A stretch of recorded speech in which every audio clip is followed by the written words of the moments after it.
Hello guys, நம்ம இந்த வீடியோவில் எதை பற்றி டீட்டெயிலாக பார்க்க போகிறோம் அப்படின்னா, பள்ளி கல்வித்துறையிலேருந்து வந்திருக்கக்கூடிய ஒரு முக்கியமான அறிவிப்பை தாங்க இந்த வீடியோவில் பார்க்க போகிறோம். பள்ளி கல்வித்துறையில் என்ன மாதிரியான அறிவிப்புகள் வெளியாகி வந்திருக்கு சார் அப்படின்னு உங்களுக்கு ஒன்றும் தெரில அப்படின்னா, பள்ளி கல்வித்துறையில் வந்து பார்த்திங்கன்னா நிறைய அறிவிப்புகள் எல்லாமே இப்போ வெளியாகிட்டே வருதுங்க. அதிகாரப்பூர்வமாகவே வந்து பார்த்திங்கன்னா இன்னும் கொஞ்சம் நல்லா டிஆர்பியோட வெப்சைட்டில் அப்லோட் பண்ணிவிடுவாங்க. இது என்ன அப்படின்னு வந்து பார்த்திங்கன்னா, டிஆர்பியில் வந்து பார்த்திங்கன்னா நியமன தேர்வை கண்டெக்ட் பண்ண ஆரம்பிச்சிட்டாங்க. என்ன சார் திடீர்னு இப்படி ஒரு குண்டை தூக்கி போடுறீங்க? நியமன தேர்வு வந்து ரத்து அப்படின்ற மாதிரி தானே சொல்லிட்டு இருந்தீங்க, எல்லாருமே சொல்கிறாங்க அப்படின்னு எல்லாருமே நினச்சிட்டு இருக்கீங்க.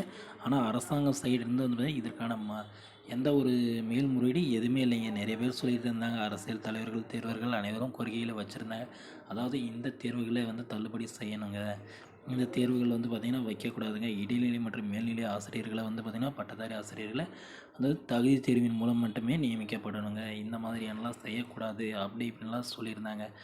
பட் இதற்கான முடிவுகள் அனைத்தும் வந்து பார்த்திங்கன்னா சரிபார்க்கப்பட்டு வந்து பார்த்திங்கன்னா இப்போ நியமன தேர்வு வந்துடுச்சுங்க.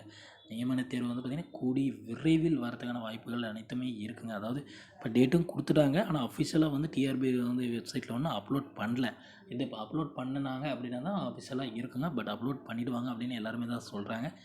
ஏன்னா நியமன தேர்வு ரத்து செய்யறதுக்கு வாய்ப்புகள் 100% இல்லை. அப்படிக்குள்ளே வந்து பார்த்திங்கன்னா எப்படி அவங்க அப்லோட் பண்ணாமல் இருப்பாங்க? அப்லோடு வந்துடுங்க. அதாவது வந்து பார்த்திங்கன்னா மே 12லேருந்து 18ஆம் தேதிக்குள்ளே வந்து பார்த்திங்கன்னா நியமன தேர்வு வந்து ரத்து செய்யறதுக்கான வாய்ப்புகள் இருக்குங்க.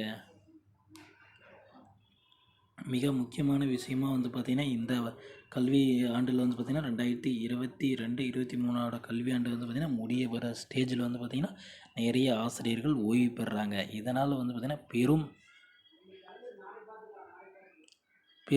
ஒரு மாற்றங்களை எதிர்பார்க்க இருக்குங்க. இந்த யூஜிடிஆர்பி எக்ஸாம் வந்து பார்த்திங்கன்னா கிட்டத்தட்ட 10 வருடங்கள் கழித்து 2012 பேட்ச் வந்து எழுதுகிறாங்க.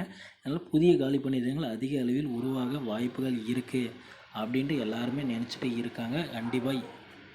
கண்டிப்பாக இருக்குங்க. இந்த இயர் வந்து பார்த்திங்கன்னா நிறைய காலி பணியிடங்கள் உருவாகிறதுக்கான வாய்ப்புகள் இருக்குங்க.